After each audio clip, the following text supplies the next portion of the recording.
yaitu tentang zakat mal. Marilah kita awali dengan membaca surah Al-Fatihah, yang dimana manfaat dan pahalanya kita mohon pada Allah Subhanahu wa taala agar disampaikan kepada kedua orang tua kita, guru-guru kita, sanak famili kita, serta sahabat-sahabat kita yang telah berpulang ke rahmatullah. Wabil khusus untuk pengarang kitab ini yang saya jadikan rujukan sebagai kajian pagi hari ini. Mudah-mudahan mereka semua senantiasa diampuni dosa-dosanya dan kubur mereka dijadikan raudhah min riyadil jannah. Ala hadhihi niyyah wa ala kulli niyatin salihah wa ila hadratin nabiyil mustafa rasulillah sallallahu alaihi wasallam wa ala alihi wa sahbihil kiram. Syai'un lillah lana wa lahum al-fatihah. A'udzu billahi minasyaitonir rajim. Bismillahirrahmanirrahim. Alhamdulillahi rabbil alamin arrahmanir rahim maliki yaumiddin iyyaka na'budu wa iyyaka nasta'in ihdinas siratal mustaqim siratal ladzina an'amta 'alaihim ghairil maghdubi 'alaihim waladdallin amin. Wa ba'du fa inna asdaqal hadithi kitabullahi ta'ala wa khairul hadi hadi sayyidina Muhammadin sallallahu alaihi wasallam wa syarrul umuri muhdatsatuha wa kullu muhdatsatin bid'ah wa kullu bid'atin dalalah wa kullu dalalatin finnar. Wa bis sanadil muttasil al imamil muallif rahimahullahu taala wa daman naf'a bihi wa bi ulumihi fid dharaini amin. Qala terkait dengan zakat mal, ya, memang penyebutan di dalam literatur fikih itu tidak atau hampir-hampir tidak ditemukan, ya. Namun ada dua zakat yang sangat erat kaitannya dengan zakat mal, yaitu zakat emas dan perak serta uang. Kemudian yang kedua zakat tijaroh, perdagangan. Ini yang sangat kuat kaitannya dengan zakat mal, ya. Oleh sebab itu mungkin yang pertama kita coba bahas terkait dengan zakat emas dan perak. Ittafaqal fuqaha'u ala wujubiz zakati bin nuqudi sawaun akanat sabaika au madrubatan am aniyatan. Seluruh ulama fikih satu pendapat tentang wajibnya zakat untuk nuqud. Nuqud itu adalah emas dan perak. Baik emas perak tersebut masih dalam bentuk lempengan gitu ya, atau sekarang batangan, au madrubah, atau sudah dibentuk, ya, madrubah sudah dibentuk menjadi bentuk-bentuk tertentu, amaniatan, atau dia dalam bentuk peralatan rumah tangga. Jadi kalau ada di rumah sendok dari emas, ya, atau gelas dari emas, atau hiasan dari emas, itu terkena kewajiban mengeluarkan zakat, baik dari emas ataupun perak, ya. Adapun perhiasan yang memang dipakai, gitu, yang dipakai itu tidak terkena zakat. Jadi para ibu yang punya perhiasan, walaupun nanti sampai pada nisabnya, pada ukuran minimal, itu tidak wajib dikeluarkan zakatnya, ya. Namun kalau laki-laki, ya, laki-laki mengenakan hiasan emas, ini wajib terkena zakat. Kenapa? Karena laki-laki diharamkan menggunakan emas, gitu. Maka bila mana ada kaum laki-laki yang mempunyai perhiasan emas dan sudah sampai pada nisabnya, itu dia sudah harus mengeluarkan zakat sampai haulnya nanti, ya. Karena ada kaidah fikih maharomasti amaluhu wattikhazuhu zinatan, ya, falah zakatun. Jadi sesuatu yang haram digunakan atau dijadikan perhiasan, maka wajib dikeluarkan zakatnya. Ya. Namun kalau seandainya perempuan, ya, mempunyai perhiasan yang dia pakai itu melebihi yang sewajarnya, para ulama mengatakan itu pun wajib dikeluarkan zakat, walaupun perhiasan yang dipakai. Ya. Kalau melebihi batas kewajaran, ya, di tangan kanan kiri pakai emas gitu ya, kemudian di kalungnya emas, semuanya emas itu, ya, sampai dianggap berlebihan, maka walaupun itu perhiasan tetap harus dikeluarkan zakatnya. Ya. Berapa yang dianggap melebihi kewajaran? Ini beda-beda pendapat. Namun ada yang mengatakan itu sampai pada batasan 200 miskol. Karena nanti ukuran zakat emas itu 20 miskol. Dan para ulama sudah menyepakati bahwa 20 miskol itu diambil dari sabda Rasul yang mengatakan bahwa setiap 20 dinar itu dikeluarkan zakatnya setengah dinar. Ya. Berarti Rasul dalam sabdanya hanya mengatakan 20 dinar, ya, senilai 20 dinar itu sudah wajib dikeluarkan zakatnya. Nah, berarti kalau itu kemudian oleh Imam Syafi'i dimaknai dengan 20 miskol, ya, 20 miskol, kemudian yang dianggap lebih. Nah, sekarang kan begini, berapa nisabnya? Nisab maksud 20 miskol, kemudian dihitung oleh para ulama, dan yang paling hati-hati, yang ihtiyat itu adalah 85 gram. 85 gram, ya. Berarti kalau yang dianggap berlebihan, ya mungkin sudah kalau 85 gram dia pakai perhiasan sudah jauh daripada itu, ya. Mungkin hampir bisa setengah kilo itu, ya. Itu kalau memang diukur dengan 200 miskol, berarti 10 kali lipat, lebih dari itu, ya. Oke. Jadi kalau bapak dan ibu, ya, punya emas atau perak itu, ya, dan nilainya, ya, atau beratnya sudah sampai 85 gram, kemudian sudah berjalan 1 tahun, maka sudah wajib dikeluarkan zakatnya 2,5%. Ya, jadi ini gampang sebetulnya. Untuk zakat emas dan perak itu kalau sudah 85 gram, sekarang 1 gramnya berapa? 1 juta umpamanya, ya. Sekarang kan hampir 1 juta, 980.000 sekian lah sekarang ini, ya. Anggaplah 1 juta. Berarti kalau kita punya simpanan emas, ya, jumlahnya 85 gram, nah berarti kan 85 juta. Maka dikeluarkan 2,5%, ya, dari 85 juta. Nah, itu kalau memang sudah tersimpan selama 1 tahun, ya. Kalau belum 1 tahun, ya belum wajib. Kalau emas berapa? Kalau perak, kalau perak itu sudah terkena kewajiban zakat ketika nisabnya sudah sampai pada angka yang ihtiyat, ya, karena beda-beda pendapat. Itu 595 gram perak. Jadi kalau kita punya simpanan perak 595 gram lebih, ya, sampai lebih begitu, nah itu berarti sudah wajib dikeluarkan zakatnya 2,5%, ya. Namun juga harus dilihat, sebab untuk mengeluarkan zakatnya ini juga harus dilihat terkait dengan kewajiban jangka pendek.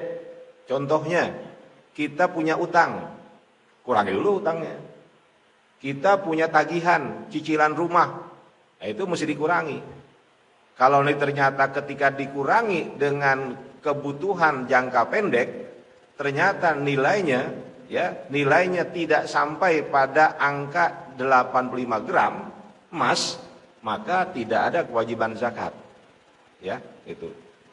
Nah, ini kan kadang-kadang kita masih punya tagihan tuh, itu kan mesti diselesaikan dulu.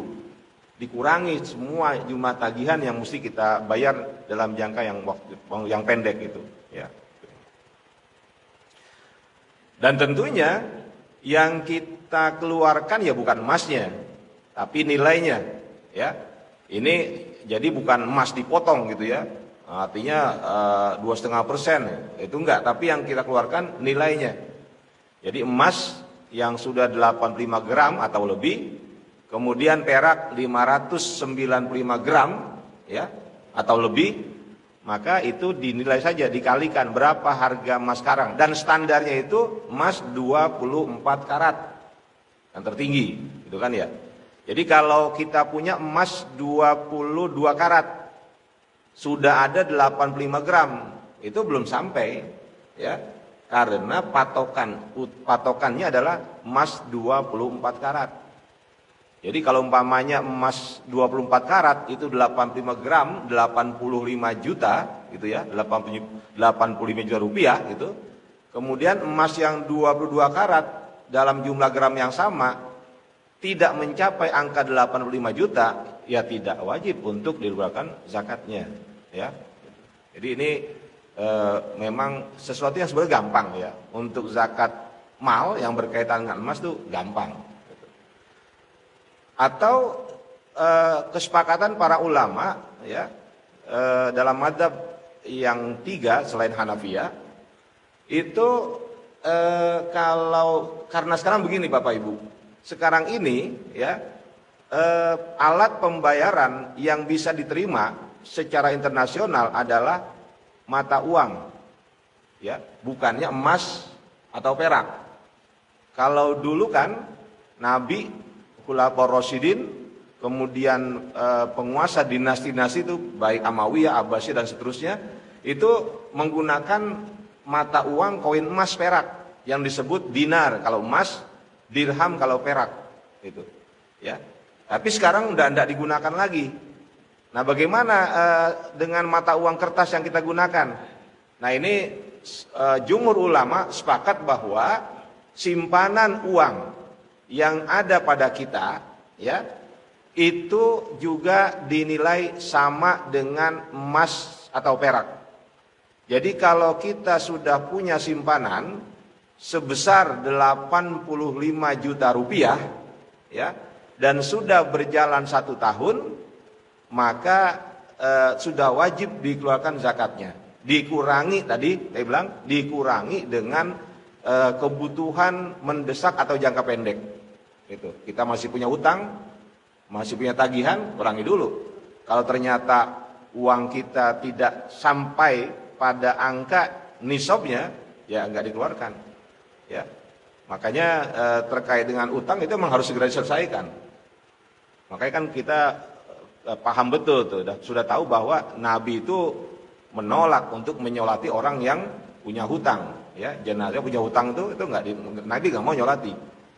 Kenapa? Hutang harus segera diselesaikan. Maka kalau kita punya uang, ya, dalam 1 tahun itu ternyata upahnya berapa? 150 juta.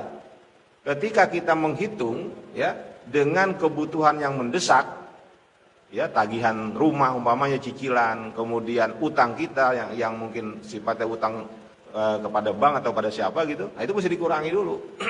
Kalau ternyata jumlah hasil pengurangan masih pada batas nisab 85 gram, berarti 85 juta, berarti wajib dikeluarkan zakatnya 2,5%, ya. Oke. Terkait dengan perhiasan atau emas, ya, tadi perhiasan kecuali Hanafiyah ya, Hanafiyah perhiasan tuh tetap wajib dibayar zakatnya.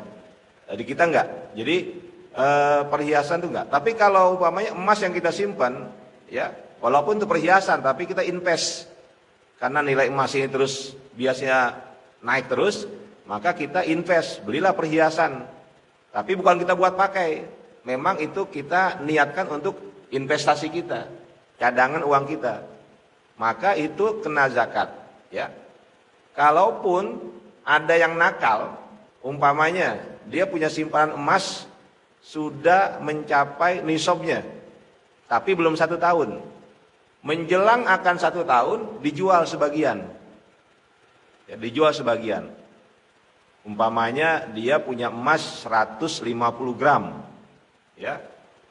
Kemudian belum sampai 1 tahun dia jual itu. Berapa gram yang dijual? Yang dijual adalah umpamanya 100 gram, ya, 100 gram. Belum 1 tahun dijual 100 gram, sehingga yang tersisa 50 gram, yang nggak wajib zakat, ya, nggak wajib zakat. Kenapa? Ya karena sudah sudah tidak lagi sampai pada nisabnya, gitu. Ini kan akal-akalan kan? Ya, tapi hati-hati gitu, hati-hati aja kalau itu dilakukan. Memang secara hukum oke, sah saja, ya. Jadi ketika itu kita kita jual, kita belikan apa gitu, umpamanya kita belikan mobil atau tanah gitu, ya oke. Tapi boleh jadi tidak akan berkah gitu ya. Kenapa? Karena kita menstrategikan menghindar dari zakat, ya. Jadi sebulan menjelang jatuh tempo untuk keluarkan zakat dijual, ya kan nggak ada lagi kewajiban zakatnya, itu, ya. Nah, ini dalam dalam fikih sih sah-sah saja, cuma secara etika moral, ya, moral keagamaan ini kan tidak layak, gitu, ya. Jadi sesungguhnya mudah, ya. Nah, itu ya 2,5% aja. Kadang-kadang cuma berat itu mengeluarkannya aja, ya, itu. Adapun teknisnya gampang bener, ya, gampang bener teknisnya. Kalau memang udah 1 tahun, kemudian nisabnya udah sampai, ya udah keluarkan, ya. Kalau memang kita nggak ada beban-beban hutang, beban cicilan, ya nggak usah dihitung lagi, ya. Udah selesai semuanya, tinggal dihitung 2,5%-nya, keluarkan. Kemudian yang kedua, zakat tijaroh, ya, zakat tijaroh. Terkait dengan zakat tijaroh ini, ya, nanti ada beberapa hal yang mesti diperhatikan, ya. Ini kan zakat tijaroh, para ulama fikih berpedoman pada ayat Al-Quran, di mana Allah berfirman, ya ayyuhalladzina amanu anfiqu min thayyibati ma kasabtum. Nah, ini para mufassir seperti Al-Qurtubi, Al-Tabari dan Al-Bukhari, ya, serta Mujahid itu semua sepakat bahwa yang dimaksud, ya, min thayyibati ma kasabtum adalah tijaroh. Jadi wahai orang-orang yang beriman, ya, infakkanlah, ya, sebagian dari hasil, ya, dari hasil usahamu yang baik-baik. Nah, ini baik Imam Qurtubi, Imam At-Tabari, Imam Bukhari dan Al-Mujahid, mereka mengatakan yang dimaksud adalah tijaroh, ya. Berarti di sini apa? Allah memerintahkan untuk mengeluarkan zakat perdagangan. Oke. Nah, untuk zakat perdagangan mungkin agak sedikit rumit, ya, tapi nggak rumit, agak sedikit rumit, gitu, ya. Agak sedikit susah ini masalah zakat perdagangan. Kenapa? Karena perdagangan ini nanti nisabnya sama, ya. Nisabnya sama, yaitu seukuran 85 gram emas. Itu, 85 gram emas. Nah, bagi yang kalangan pedagang, ya, di samping sudah sampai nisab 85 gram nilai usahanya, yang kedua sudah berjalan 1 tahun, ya, sudah berjalan 1 tahun. Oke. Yang ketiga, kepemilikan sempurna, artinya uang harta yang dimiliki memang itu ada pada dia, gitu, ya. Sama gini, Bu, umpamanya ibu menggadaikan emas tadi, ya, punya emas digadaikan, gitu. Ini wajib zakat nggak? Itu kan, ya.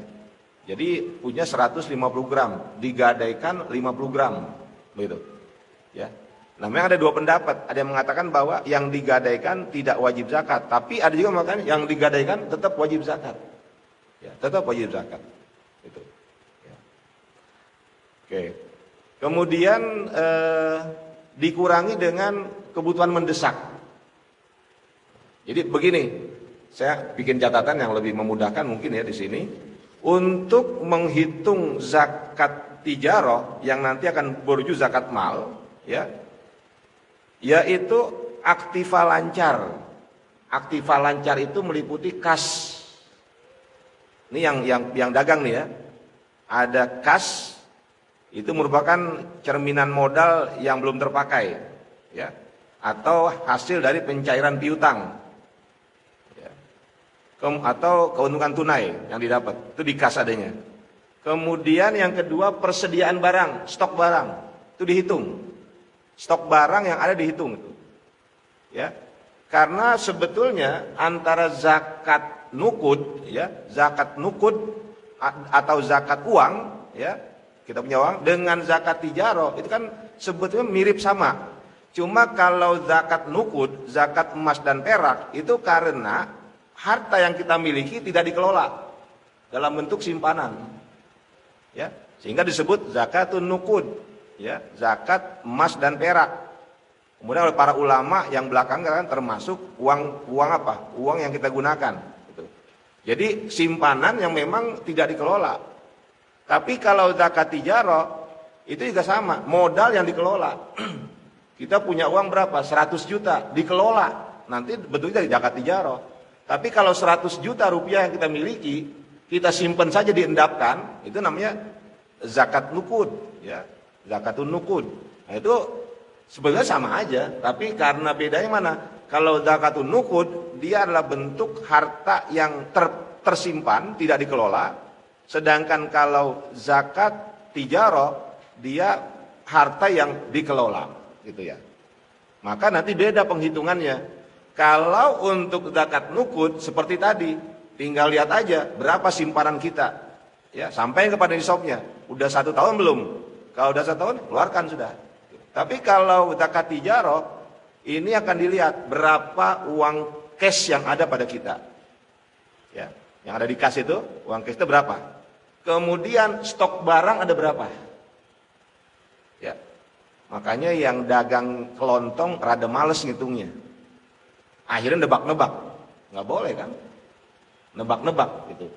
Jadi setelah perputaran dia berdagang itu, diputarkan uangnya, dikelola uangnya. Nah itu kan ada yang terus diputar tuh, beli lagi barang, ya, untuk apa? Diperdagangkan gitu. Nah itu kan nanti jadi stok. Stok itu dihitung. Jadi kalau mungkin ada yang dagang seperti pakaian, mungkin lebih gampang. Ya, berapa stok pakaian, berapa kodi yang ada, gitu. Itu akan lebih mudah. Tapi kalau yang dagang kelontong atau dagang yang kecil-kecil itu kan mesti dihitung satu-satu, ya. Nah, itu satu-satu itu. Saya dulu pernah ketika dagang di Pasar Kebayoran Lama itu di awal ketika saya membantu keluarga, ketika masih sekolah dan kuliah, itu kalau udah 1 tahun, ya, 1 tahun berjalan, itu hitung semua. Karena yang dijual itu barang kecil-kecil. Ya, perlengkapan pramuka itu kecil-kecil itu, lokasi, simbol-simbol itu tuh, hitung satu-satu, ya. Semua ada berapa, dikalikan berapa rupiah, nanti dijumlahkan semua, stok yang ada berapa, itu dihitung, kemudian ditambah dengan uang tunai yang kita pegang, ditambah piutang. Kita punya piutang tidak? Kalau piutang yang kita yakin itu masih bisa kembali, itu wajib dihitung sebagai zakat. Makanya kalau kita punya hutang, kita berhutang, ingat bahwa kasihan sama yang ngutangin. Kenapa? Dia itu wajib bayar zakatnya. Maka ketika kita berhutang itu kan harus segera dikembalikan. Kalau sudah ada, kembalikan. Kan kadang orang-orang begitu, ya, minjamnya rajin, tapi mengembalikannya males, gitu ya. Padahal sudah ada uangnya untuk mengembalikan, dia nggak kembalikan.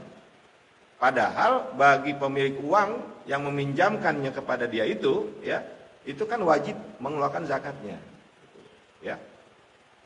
Jadi yang pertama uang kas, ya, yang ada di kas itu.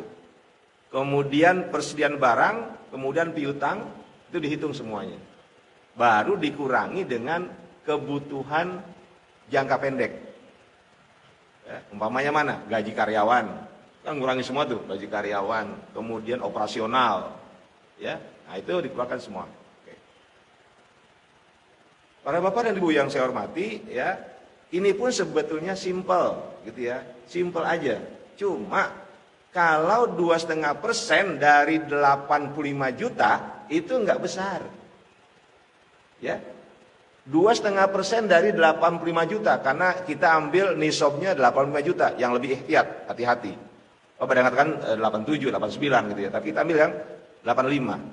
Kalau cuma 2,5% dari 85 juta itu nggak besar. Tapi kalau aset yang dimiliki sudah bisa mencapai pada angka 1 miliar, ya, 2 miliar, diambil 2,5%, wah itu besar. Bagi orang yang hanya berpikiran bagaimana mencari keuntungan, dia lebih cenderung apa? Oh, jadi modal aja lagi, putar lagi. Padahal, ya, Allah mengatakan apa? Wa fi amwalihim hakun lisaili wal mahrum. Di dalam harta orang-orang kaya itu ada hak orang yang meminta dan orang yang karena menjaga kehormatannya dia tidak minta, butuh tapi dia nggak minta. Ya, berarti apa? 2,5% itu adalah hak orang lain. Ya, kalau kita tidak keluarkan, karena begini, Bapak Ibu bandingannya, kita punya air, ya, punya air yang biasa kita minum itu, 1 botol. Lalu masukkan ke dalamnya 1 tetes khamar, minuman keras.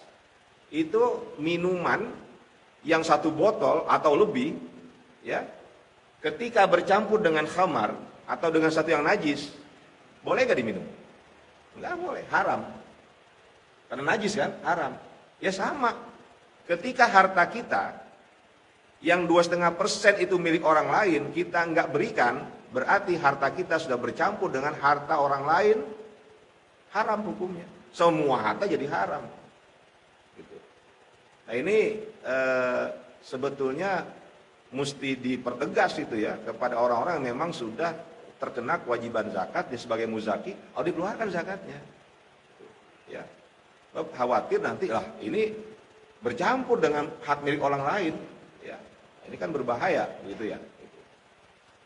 Makanya ketika Allah memerintahkan untuk zakat itu kan menggunakan fi'il amr, khuz min amwalihim shadaqatan tutahhiruhum wa tuzakkihim biha wa sholli alaihim. Ambillah itu, jadi khuz, ambillah wahai Muhammad, min amwalihim dari harta mereka orang-orang yang kaya, sodakotan sebagai sodakoh zakat, sodakoh wajib zakat, tutahhiruhum di mana zakat itu mensucikan mereka dari dosa dan kesalahan, wa tuzakkihim dan akan menumbuhkan kepribadian mereka mempunyai akhlak yang baik. Inna sholat wa sholli alaihim, doakanlah mereka yang membayar zakat, inna sholata kasakanul lahum, karena doamu itu membuat mereka nyaman, tenang, ya. Tapi kalau at-taubah yang bahasanya agak serem juga. Innal ladzina yakniduna dzahaba wal fiddata wa la yunfikuna fi sabilillah wa basyirhum bi'adzabin alim. Bi'adzabin alim. Ya, jadi orang-orang yang menimbun hartanya dan tidak diinfakkan di jalan Allah, ya, maka berikan kabar gembira kepada mereka dengan adanya azab yang pedih. Bagaimana pedihnya? Yauma yuhma 'alaiha, ya, fi nari jahannama fatukwa biha dan seterusnya. Itu kan serem itu kalau lihat begitu. Kan nanti akan yang kena siksa itu yang pertama palanya nih, dahinya. Dahinya kenapa? Karena ini sumber pikiran orang ngumpulin harta tuh di sini.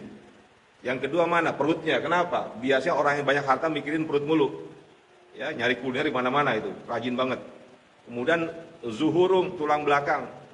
Ya, kenapa? Itu perlambang. Biasanya orang kaya itu posisinya tegak. Ya, tegak dia, kuat. Seperti tulang belakang dia memperkuat tubuh kita. Kalau nggak tulang belakang nggak bisa diri itu. Ya. Maka siksanya agak berat itu bagi orang yang tidak melakukan zakat. Kata Ibnu Abbas, kalau ada orang punya harta banyak walaupun sampai 7 lapis bumi, lalu dia bayar zakatnya, dia tidak termasuk penimbun, nggak termasuk yaknizun. Ya, jadi ma'udiyat zakatuhu, ya, sesuatu yang dikeluarkan zakatnya itu laisa bikanzin, itu bukan namanya menimbun. Walaupun orang kaya, sekaya apapun gitu ya, tapi zakat dikeluarkan. Enggak, dia bukan menimbun. Enggak ada hukum di situ. Oke. Terakhir, bagaimana mengeluarkannya? Ya, mengeluarkan zakat. Zakat mal harus dikeluarkan dalam bentuk mal, harta, uang. Enggak boleh dalam bentuk barang. Ya. Jadi kalau kita mengeluarkan zakat mal pakai barang, tidak sah. Umpamanya ada pedagang mungkin dia dagangannya dagang banyak kain gitu ya. Ketika dihitung-hitung, udah saya bayar zakat pakai kain saja nih. Saya bilang ini zakat saya, zakat mal saya. Bentuknya kain, tidak sah. Ya, tidak sah. Oleh sebab itu, semua ulama sepakat bahwa zakat mal, ya, zakat apapun itu harus segera dikeluarkan. Harus segera didistribusikan. Tidak boleh tahan-tahan. Ya. Jadi zakat mal itu harus segera didistribusikan. Bentuknya apa? Uang, bukan barang. Ya. Jadi penyerahan kepada mustahikin itu bentuknya adalah uang, bukan barang. Gitu. Prof. Wahbah jelas sekali mengatakan bahwa tidak dibolehkan satu lembaga memberikan zakat mal dalam bentuk barang. Ya, entah itu kebutuhan pokok, entah itu apa, kecuali memang di lingkungan tersebut ya sudah terpenuhi semua kebutuhan yang memang mereka butuhkan, maka boleh menahan zakat mal, tidak didistribusikan. Tapi itu pun masih beda pendapat ya.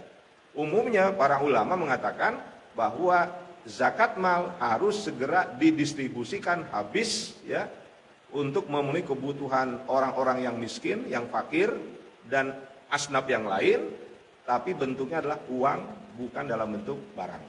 Gitu.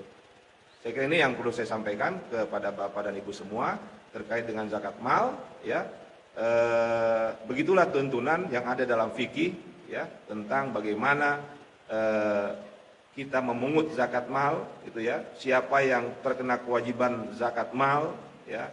Kemudian bagaimana penyalurannya, nah, seperti itu ya, yang ada pada literatur fikih yang memang dipelajari selama ini seperti itu.